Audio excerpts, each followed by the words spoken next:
Bonjour à tous et à toutes. Voilà, comme Dominique vous l'a dit, je travaille pour la cellule Punch, pédagogie universitaire namuroise en changement, c'est tout de suite pompeux, mais enfin c'est un bel acronyme.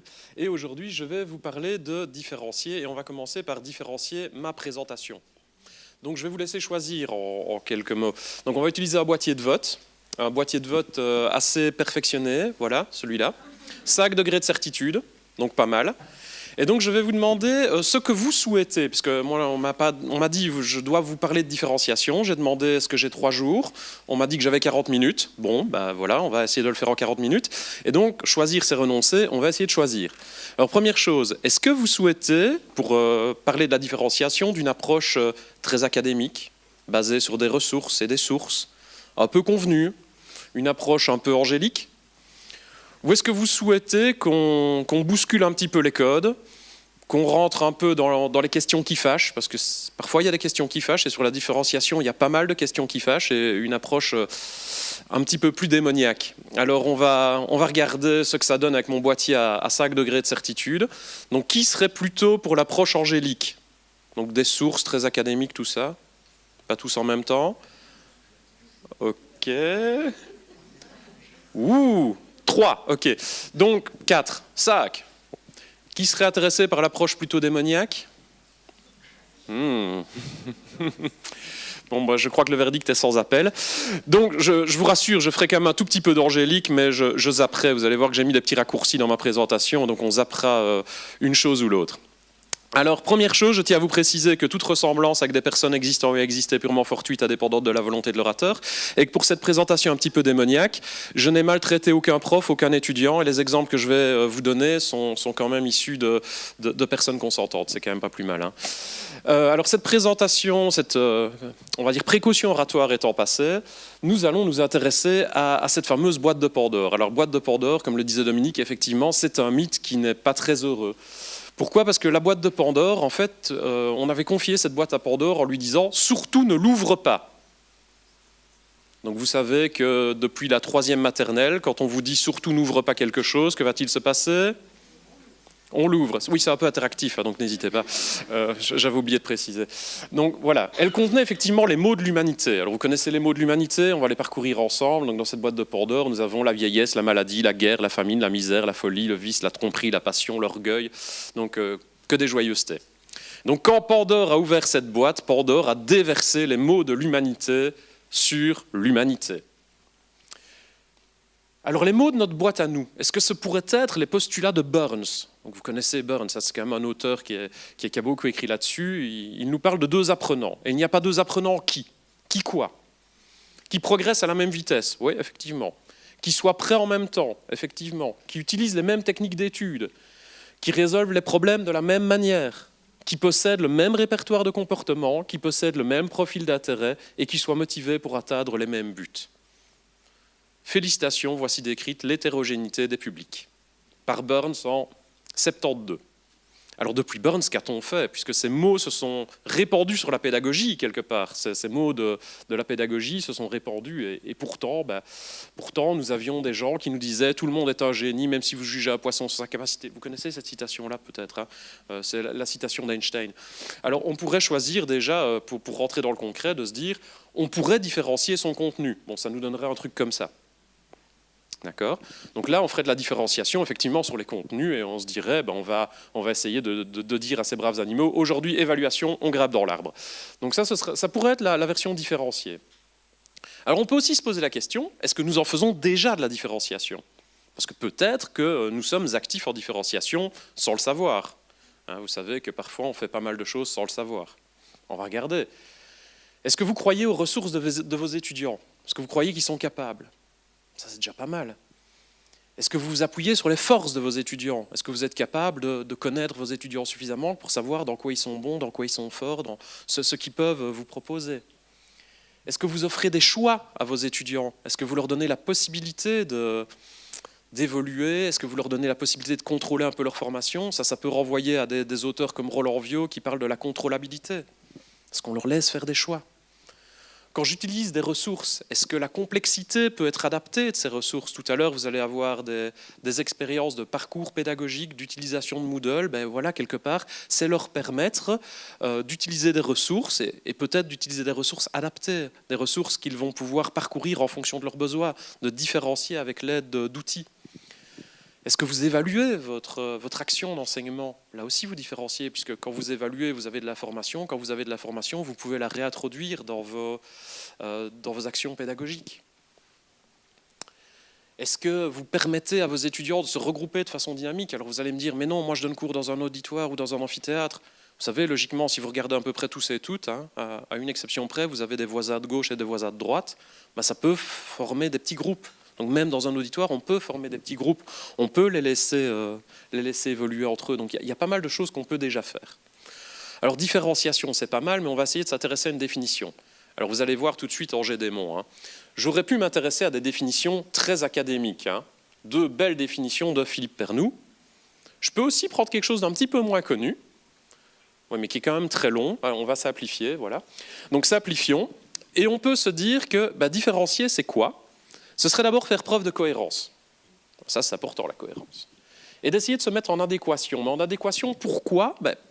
Pour notre objectif, qui est quelque part un apprentissage. Et pour cet apprentissage, il y a la notion d'évaluation qui est importante. Évaluation de quoi? Évaluation de ce qu'ils ont appris? À votre avis? Un superbe blanc. C'est pour vous permettre d'élaborer la réponse. Là, je compte les crocodiles, en fait. D'accord. Donc, adéquation, évaluation de quoi? Évaluation d'abord du niveau de mes étudiants. Donc c'est cette fameuse évaluation diagnostique dont on parle beaucoup, cette observation de mes étudiants. Mais ça, c'est assez fondamental, il va falloir évaluer où ils se situent. Et puis des choses qui sont quand même très importantes, c'est éthique, s'assurer de la justice de ce qu'on va faire dans notre auditoire. On peut tout différencier, absolument tout, y compris les évaluations qu'on va leur faire passer. Mais il y a quand même une notion d'éthique, une notion de justice, c'est que tout le monde doit être arriver au même endroit à la fin. Et donc, qu'est-ce que je vais mettre en place pour que tous mes étudiants puissent arriver au même endroit à la fin, avec éthique et avec justice? Et donc, la méthodologie va être extrêmement importante pour développer de façon optimale cette approche différenciée. Donc, vous voyez, c'est une autre façon de le voir que les définitions très conventionnelles qui va vous dire « nous pouvons différencier les contenus, les processus, les structures et éventuellement le cadre dans lequel nous allons enseigner ». Ce qui est tout à fait vrai, hein, mais voilà, ça pose quand même d'autres questions. Alors par rapport à ça, nous allons directement nous intéresser à l'étudiant 7.0. Bon, vous savez, 2.0, c'est fini, 3.0, on est dedans, donc allons-y, projetons-nous directement 7.0. N'ayons pas peur. Et là, vous allez voir, premier raccourci.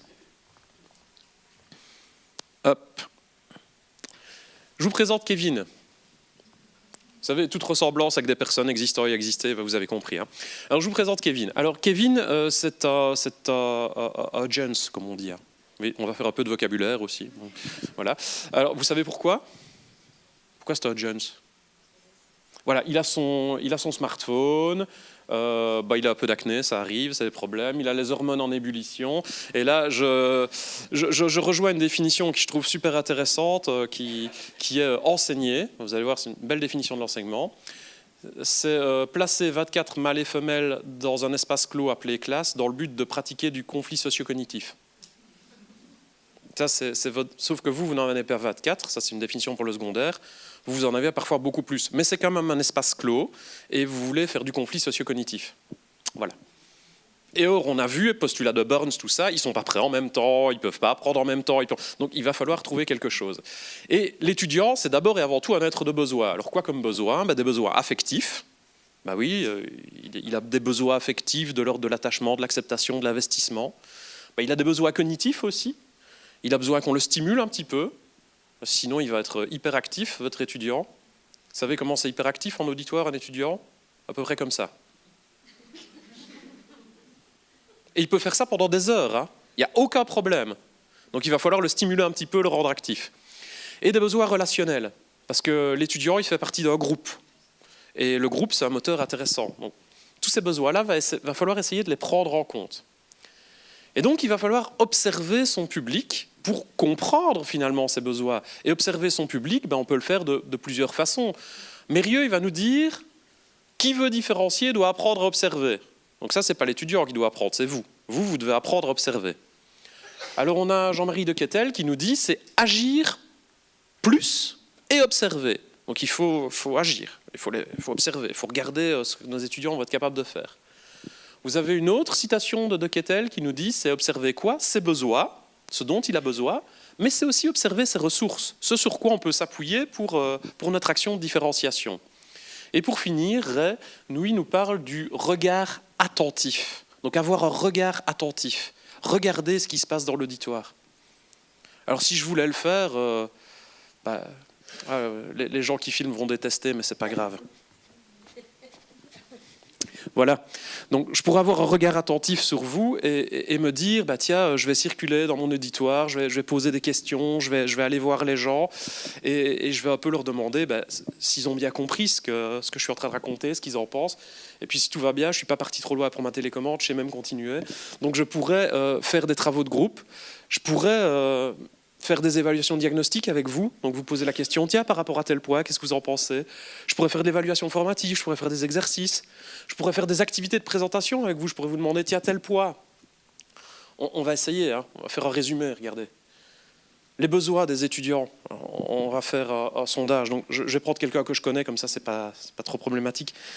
Isida, pour toi, les besoins de l'étudiant, tu te souviens ce que c'est? Les besoins des étudiants, donc c'est affectif, voilà. Vous voyez, intervention du groupe, ça va tout de suite mieux. Cognitif, relationnel. Waouh, merci Isida. Gommette.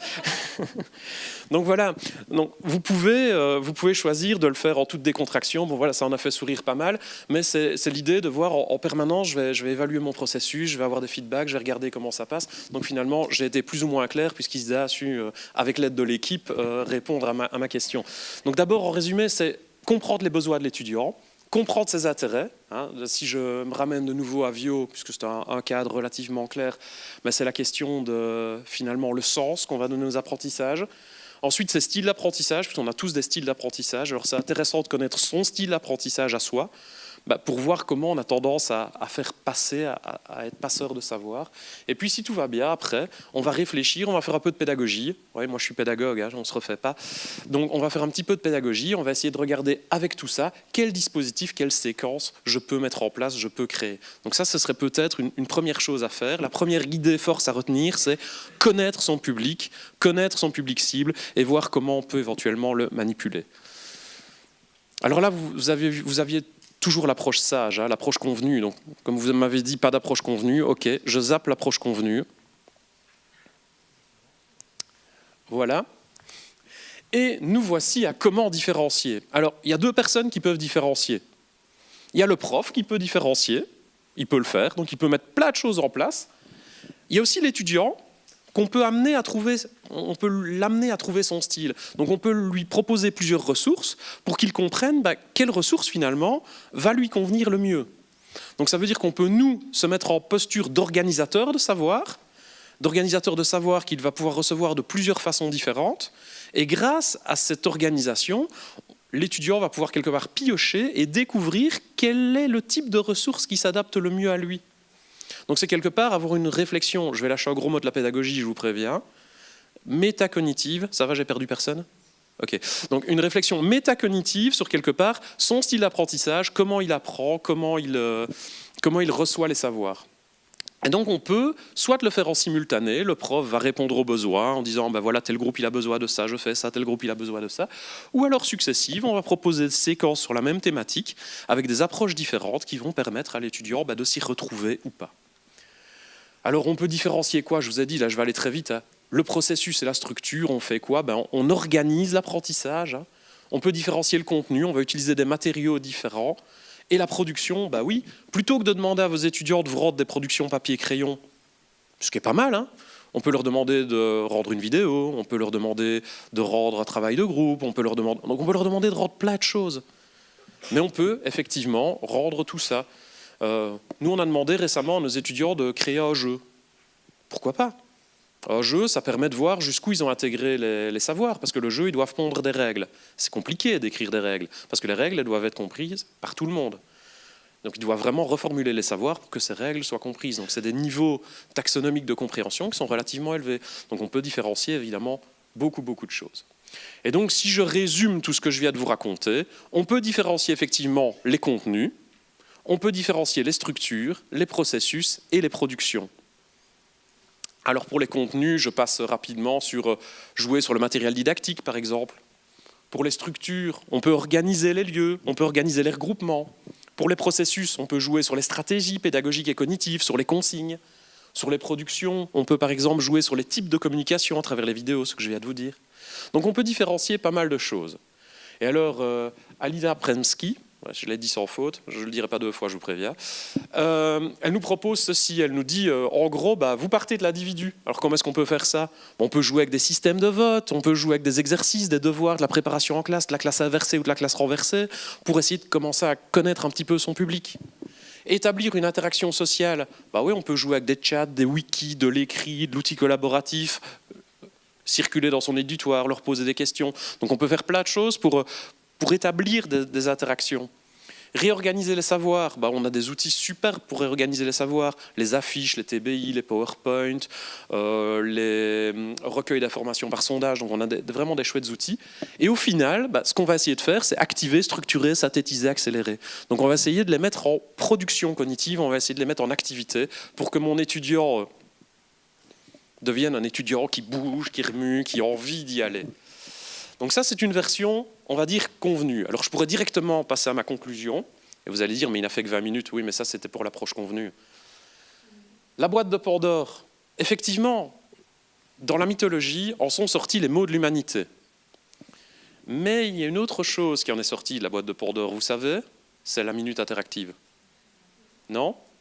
Personne? L'espérance est aussi sortie de la boîte de Pandore en même temps que les mots de l'humanité. Et on pourrait imaginer que la différenciation, réfléchir à une approche différenciée, ce serait l'espérance, ce serait l'espoir de la pédagogie. Donc ce serait ce qui va permettre à la pédagogie, quelque part, de se réinventer, de se renouveler. Et donc, si je termine mon approche convenue, en conclusion, la folie, c'est de se comporter de la même manière et s'attendre à un résultat différent. Oui, je recite Einstein, façon de le différencier, routine, passion, à vous de choisir. Alors là, logiquement, si on était dans une conférence traditionnelle, ce serait applaudissements, machin, tout ça, convenu, question. Mais bon, je vous ai dit, non, pas la conclusion. Là, maintenant, je vais vous faire travailler un petit peu. Là, on rentre dans l'approche pas convenue du tout. Alors, on va s'intéresser à une chose. On va s'intéresser à notre société, puisque nos étudiants s'intègrent dans notre société. Finalement, pourquoi différencier? Vous avez eu l'approche convenue, on va voir l'approche un peu moins convenue de pourquoi différencier. Première chose, en 75-100 ans, qu'est-ce qui a changé? Cuisine typique. Vous vous y êtes adapté? Ou vous préférez toujours... non? Ça va, ok, on est d'accord. L'automobile. Vous y êtes adapté? Tout va bien. La téléphonie. Vous y êtes adapté? Oui, tout va bien, ok. Le travail. Ah. Plus ou moins. Hein. Machine-outil, ça devient un peu compliqué. L'informatique, vous y êtes adapté? Donc on voit qu'il y a quand même des changements assez massifs dans les éléments que je vous montre. Attendez, vous allez voir un changement encore plus massif. Autant pour moi. Si, regardez là, il y a un projecteur. Donc en termes d'évolution, on pourrait se dire que dans tout ce que je vous ai projeté, il y a une évolution qui est un peu moins claire que les autres. Pas de bol, c'est la nôtre. Donc on pourrait imaginer qu'il y aurait une certaine nécessité d'adaptation. Quand on voit ça, on peut se dire que peut-être. Alors on va jouer ensemble. On va jouer ensemble et je vais vous demander, puisque vous savez qu'on est à l'heure où la technologie est omniprésente, nous allons jouer à compétences humaines, compétences machines. Alors en gros, vous allez me dire si par rapport à ce que je vais vous projeter, l'humain est plus performant ou la machine est plus performante. D'accord? On essaye, on va faire le premier, vous allez voir, il est facile. Calcul, qui est plus performant? Humain ou machine? Machine, on est d'accord. Confiance, qui est plus performant? Humain. On a eu chaud là. Déduction, qui est plus performant? Là, ça devient tendancieux. Allez, levez la main les machines pour voir. Les humains. Ouais, ça dépend du domaine. Ok, il y a de la nuance en tout cas. Créativité. Ah, humain, là, je retourne dans le consensus, c'est important. Désir. Ah, oui, ça va. Détection des erreurs. Qu'est-ce qui va être le plus performant? Ouais, on peut dire machine. Traitement des données. Ouais, sinon, vous avez eu la photo derrière. L'erreur. Gestion de l'erreur. Qui va être plus performant? Ouais. Qui pense humain? Machine. Ouais, c'est quand même humain qui gagne. L'humour. L'humain, on est d'accord. L'intuition. Humain, ok. L'objectivité. Ok. L'ordre. Rangement. Si vous voulez, je vous montre mon bureau, on en rediscute. Prédicabilité. Subjectivité. Humain. Et donc, miracle de la technologie moderne, vous avez tout bien répondu. D'accord. Et donc, compétences humaines, intuition, créativité, subjectivité, désir, erreur, confiance, humour. Compétences machines, calcul, prédictibilité, objectivité, ordre, détection, données, déduction. Nos cours sont basés principalement sur quoi? Ne répondez pas, vous allez vous faire mal. Donc, nous sommes principalement basés sur des compétences de cet ordre-là. Et là, on rentre dans tout ce qu'on appelle les compétences, les fameuses soft skills ou compétences transversales qu'on essaye de développer. Est-ce que là, ce ne serait pas aussi une bonne raison de différencier? De dire que nous sommes à une époque où il faut certes continuer à former à des choses comme ça, mais il faut former à des choses comme ça avec des outils comme ça, avec des compétences comme ça, former à cette notion d'esprit critique, former à cette notion de comprendre ce qui se cache derrière le traitement de l'information, à la pensée informatique, à la pensée intuitive, à tous ces éléments-là. Il faut un petit peu y penser parce que nos étudiants, ils font quoi? Et là, on rentre dans une approche engagée, on rentre dans mon petit démon. Ils font quoi? Ils vont faire la révolution. Hein. Ils vont faire la révolution, pourquoi? Parce que les savoirs que nous leur enseignons, ils peuvent les trouver ailleurs.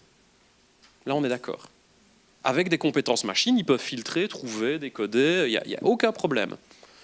Et donc, on se pose la question, finalement, mais quelle est la plus-value du prof? Qu'est-ce que le prof il va amener que Google ne peut pas vous amener avec une bonne compétence en recherche? Et donc, si on ne veut pas la révolution, il va falloir que nous, en tant que profs, on fasse un peu d'évolution. Et l'évolution, pourquoi pas par la différenciation? Alors, pourquoi est-ce qu'on va faire ça? Notre rapport au savoir, il est en mutation, on est d'accord. Le savoir, ça devient un bien de consommation. Il y a du savoir à vendre, hein, faut le savoir. Déjà, bon, les universités, hautes écoles et autres, il y a quand même un Minerval. Donc le savoir n'est pas 100% gratuit. Les décrets vont vraiment placer l'étudiant au centre de son process, au centre de son parcours. Et donc, ça veut dire que nous partons d'une approche où l'enseignant venait donner cours. Vous vous souvenez de cette expression « donner cours », déverser son savoir, à des approches où on a un public qui est extrêmement hétérogène, parce qu'il a des crédits, il a des programmes, et donc on se retrouve face à un public très hétérogène, avec un étudiant qui a un parcours qui lui est propre, et nous, quelque part, on a une approche qui est uniformisée par rapport à ça. C'est un petit peu antinomique. Demain, on a une intégration à faire dans un monde professionnel. Alors, je ne dis pas qu'il faut à tout prix laisser l'entreprise imposer ses façons de fonctionner à l'école, mais il ne faut pas non plus mettre la tête dans le sable et se dire que dans à peu près tous les métiers du monde, maintenant, il y a des recours à ces approches technologiques. C'est un fait. Alors, ne nous laissons pas manger, c'est très bien, mais ne nions pas l'effet qu'effectivement, le monde devient plus technologique. Et donc, ça va nécessiter des adaptations. Et là, comme on est dans une approche engagée, je n'ai pas peur de dénoncer, on va devoir adapter quoi? On pourrait même devoir adapter les crédits. Oups. On pourrait devoir adapter les types de formation. Et on devrait surtout adapter les modalités d'évaluation. Donc, on va devoir adapter beaucoup de choses. Alors, c'est bien de faire des constats, c'est un peu mieux d'essayer de trouver des idées pour le faire, et c'est ce que je vais vous proposer. Alors, on est dans quelque chose qui n'est pas nouveau, hein. Donc, vous regardez cette magnifique citation que je vous ai sortie du bouquin exprès pour que vous voyez d'où ça vient. c'est qu'ici encore, les procédés de l'enseignement classique ont négligé de cultiver les facultés qui comptent dans la vie. Ils n'ont cultivé que la mémoire, qui se perd, tandis que les aptitudes d'ordre, de méthode, de clarté, d'adresse, l'esprit d'observation, d'initiative, une fois acquis, subsistent chez l'individu pendant toute son existence. À votre avis, c'est de qui, ça date de quand? Pardon? Premier dictionnaire pédagogique? Non. Pas d'idée? Allez, je vous livre déjà l'auteur. On va faire les choses dans l'ordre. Ouf. Très compliqué, hein. On n'aurait pas été chercher celui-là. Donc Auguste Lumière nous dit ça. Et il nous dit ça au début du siècle... Oui, on peut dire le siècle passé maintenant en plus. Donc il nous livre ça au début du siècle passé. Alors j'aurais pu vous faire encore pire et vous prendre une citation de Platon, qui est un tout petit peu plus vieux qu'Auguste Lumière, qui dit en substance à peu près la même chose. Ça vient de la République. Mais bon, j'ai choisi Auguste Lumière parce qu'il est moins cité que Platon. Et tant à faire, vu qu'on fait de l'audiovisuel, lumière, technologie, tout ça, ça me paraissait pas mal. Et donc vous avez aussi d'autres penseurs un peu plus récents. Donc vous avez par exemple l'Institut de Phoenix qui nous dit quoi? Qui se pose la question de quelles compétences nos jeunes auront besoin en 2020. 2020, c'est pas loin. Hein. Alors, je vous conseille de ne pas lire 2030, celui-là, il est franchement déprimant. Hein. Mais 2020, on peut encore. Alors, il nous dit quoi? Il dit, il y a 6 changements fondamentaux qui sont en train de se faire. Il y a l'allongement de la vie et, accessoirement, de la carrière professionnelle. Il y a l'automatisation du travail, on en a déjà parlé. Il y a cette notion du big data, du monde informatisé. Une nouvelle écologie de la communication, donc la communication qui change, les façons, les modalités d'échange de communication changent. Si vous n'êtes pas convaincu de ça, dites-moi un peu, dans ce genre de petits objets que vous avez probablement tous dans votre poche, combien de types de messagerie ou d'interfaces de communication vous avez? Bien ça, hein, on est d'accord. Donc dans ce genre de petits jouets, vous avez plein d'outils de communication. Donc on peut se dire que le temps où on écrivait une lettre et où on entendait la réponse, il était un tout petit poil dépassé. Alors il y a une réorganisation aussi de la façon de produire les biens et les savoirs et un monde qui est de plus en plus globalisé. Donc les échanges sont de plus en plus globalisés. Ça, c'est les constats qu'ils posent. Alors ils ne se contentent pas de constats, ils nous disent pour faire face à ça, il va falloir que nous nous adaptions, que nous développions de nouvelles compétences et que nous fassions entrer ces nouvelles compétences dans nos cours. Voilà la liste des compétences. Compréhension, intelligence sociale, innovation, adaptabilité, interculturalité, interdisciplinarité, souplesse d'esprit. On est dans traditionnellement ce qu'on va appeler les compétences transversales. Donc on va dire le commun des mortels est tout à fait d'accord d'investir dans ses cours, même s'il continue souvent à travailler tout seul, ce qui est un peu antinomique, mais bon, ça c'est une autre chose. Et puis on arrive dans des compétences qui sont un petit peu liées aux nouveaux médias, à l'informatique, compétences plus numériques, pensée informatique, aptitude aux nouveaux médias, gestion de la charge cognitive et collaboration virtuelle. Donc voilà le type de compétences qu'on devrait utiliser pour faire apprendre quelque part le reste. Donc les fameuses compétences machines dont on parlait tout à l'heure. Alors, un de nos objectifs, effectivement, ce devrait être, si on veut tout ça, que nos étudiants soient cognitivement actifs. Cognitivement actifs, c'est bien. C'est mieux que l'étudiant qui ne bouge pas. Donc, différencier, c'est rendre aussi nos étudiants cognitivement actifs. Et vous voyez tout de suite que j'ai mis un « mais ». Mais quoi? Mais vous avez par exemple la méta-analyse de Doshi qui, en 2003, nous apprend quoi? Qu'effectivement, plus on va les engager cognitivement, plus ils apprennent. Donc ça, c'est plutôt rassurant. Ils vont mieux apprendre quand on les engage cognitivement. Mais il va aussi nous apprendre que plus on les engage cognitivement, plus c'est fatigant. Et donc, si on les engage cognitivement pendant 8 heures, inutile de vous dire que les 7 dernières heures vont être compliquées. Donc, il faut choisir ces moments d'engagement cognitif. Il faut les choisir, et donc il y a un gros effort de planification à faire dans nos cours pour se dire quel est le message central que je veux faire passer, quelle est l'information clé que je veux faire passer, qu'est-ce qui finalement représente, comme aurait dit l'auteur m'échappe, mais la substantifique moelle de mon apprentissage. Merci, il m'échappait. Pardon ? 1 sur 2, oui. C'est déjà pas mal, hein, c'est réussi. Il y en aura peut-être une troisième à la fin, donc on va voir. Dans le nouveau décret, c'est réussi. Hein. Voilà. Donc c'est plus exigeant. Du coup, il va falloir qu'on repense nos cours en se disant sur quel message est-ce que je veux faire porter mon approche différenciée, sur quel message est-ce que je veux faire porter finalement mon cours, sur quel message est-ce que je veux les engager cognitivement pour être sûr qu'ils comprennent en profondeur ce message. Donc parcimonie et modération, oui, et augmenter le niveau de la tâche lorsque ça a du sens pour vous en tant que professionnel, que pédagogue professionnel de votre matière et de vos contenus enseignés.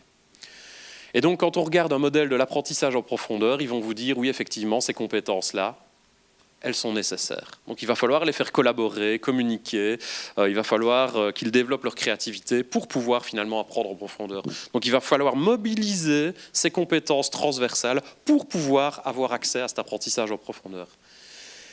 Alors le défi pour nous, c'est quoi ? C'est le changement de la posture enseignante. On va devoir nous changer.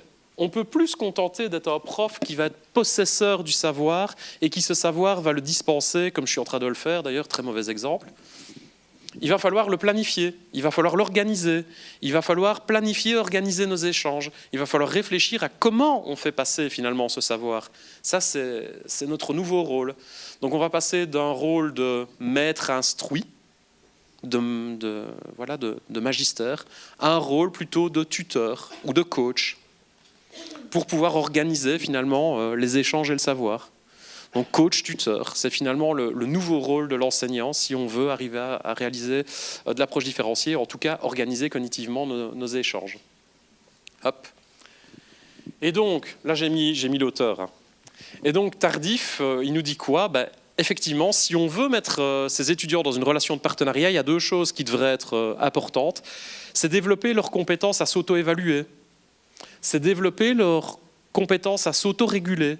Donc leurs compétences à évoluer de façon autonome dans des dispositifs d'apprentissage qu'on mettrait en place pour eux. C'est une autre posture. Hein.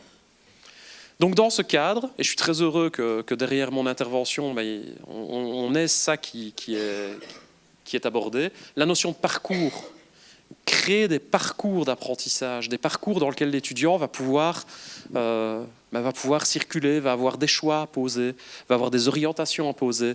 Et dans ce cadre-là, le numérique, effectivement, vous vous souvenez, les 4 compétences de base, peut éventuellement, potentiellement, peut-être, être un amplificateur. Le numérique peut représenter une source intéressante pour créer, générer des parcours. Hein, on va entendre tout à l'heure des personnes qui vont nous parler de différencier avec Moodle. Oui, dans Moodle, on peut créer des parcours. On peut même créer des parcours conditionnés. On peut créer des parcours qui vont, en fonction des difficultés de l'étudiant, l'orienter vers des ressources qui correspondent à ces difficultés. Donc on peut faire tout ça. Donc dans ce cadre-là, c'est évidemment extrêmement intéressant pour pouvoir différencier quand on a des grands groupes. On va réfléchir à sa différenciation en amont, on la plante, et dans un grand groupe, on peut différencier. Mais attention, comme toujours avec le numérique, c'est un moyen, c'est pas une fin. Je crois que c'est Marcel Lebrun qui disait, oui là je le dis aussi, hein, comme ça je garde tes 50%, donc il disait que le numérique est un outil qui peut être motivant, mais le potentiel motivationnel va très vite s'éteindre si le dispositif pédagogique qui suit n'est pas à la hauteur. Et là, il rejoint un peu Thierry Kersanti qui parle du numérique comme OPC, outil à potentiel cognitif. Potentiel cognitif. Donc le potentiel, faut le mettre en œuvre. Alors, donc l'étudiant va devoir devenir notre partenaire si on fait du coaching. Et donc, pourquoi ne pas les laisser devenir co-responsables de leur certification ?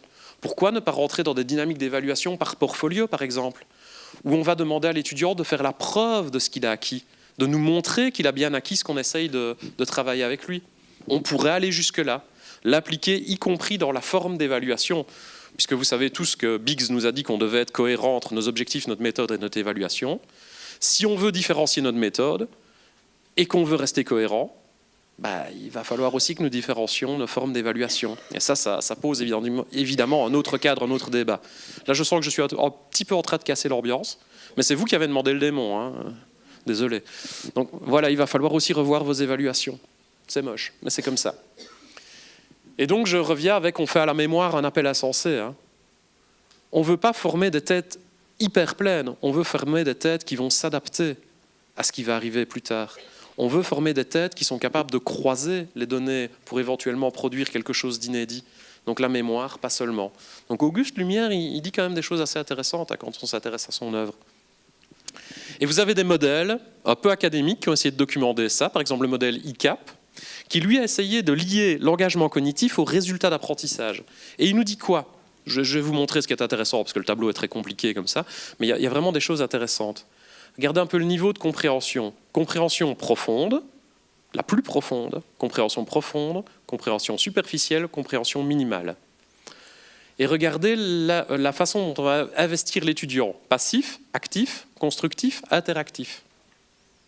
D'accord ? Donc plus on investit notre étudiant, plus on va arriver à une compréhension profonde des concepts. Or, ce que vous souhaitez en tant que prof, c'est inévitablement que vos étudiants comprennent ce que vous êtes en train de leur amener. Et pour qu'ils comprennent, on voit quoi ? Qu'il va falloir les mettre en interaction, qu'il va falloir les faire dialoguer. Donc en gros, pour qu'ils comprennent, il va falloir que vous vous taisiez. Paradoxal, hein ? Et pourtant. Et donc, pour qu'ils comprennent, il va falloir que vous construisiez des dispositifs pédagogiques qui vont les forcer à travailler ensemble autour d'objets que vous avez organisés. C'est peut-être ça aussi la clé de la différenciation. Et donc, finalement, si vous ne rentrez pas dans ces logiques-là, il y a quand même des risques. Et là, je vais reprendre Yim et Laurie, qui nous disent quoi ? Ils nous disent en fait que quand on va organiser des travaux de groupe, parce qu'on pourrait imaginer qu'on va organiser tout plein de travaux de groupe, hein, nos étudiants ils vont avoir un réflexe naturel, c'est celui-ci, division ou délégation. Donc, toi tu fais la partie 1, moi je fais la partie 2, toi tu fais la partie 3. Okay ? Et puis on met tout ensemble. Et puis on a un truc qui ressemble à rien. Voire, toi tu fais le travail de tel cours, moi je fais le travail de tel cours, et puis on va se mettre d'accord. Ouais, pas terrible, hein. Nous, on veut plutôt les mettre en coopération et en interaction. Donc il va falloir que dans les tâches qu'on leur demande, dans la façon dont on structure le travail, on force ça. Donc peut-être qu'on mette en place des outils d'écrit collaboratif, peut-être qu'on leur demande d'identifier ce qu'ils ont écrit, peut-être qu'on leur demande de fractionner les tâches pour leur dire « toi tu vas travailler sur tel domaine, toi tu vas travailler sur tel domaine, et puis vous allez devenir expert de votre domaine, et puis vous vous échangez autour ». Donc il va falloir qu'on configure les tâches un petit peu autrement. Si on fait ça, on va effectivement avoir un changement de posture. Ça va pouvoir fonctionner.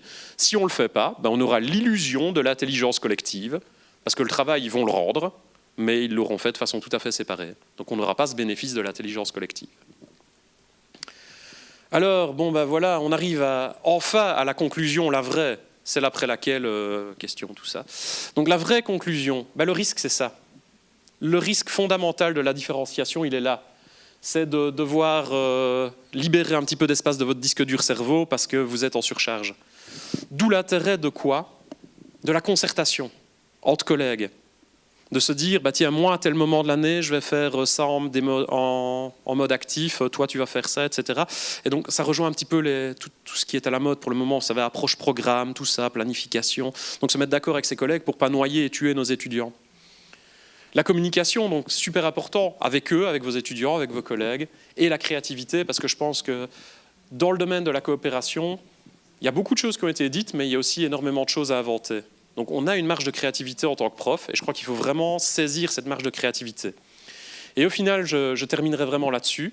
L'enseignement magistral, c'est la meilleure façon d'enseigner, mais effectivement, c'est la pire façon d'apprendre. Et donc, il va peut-être falloir différencier. Merci pour votre écoute.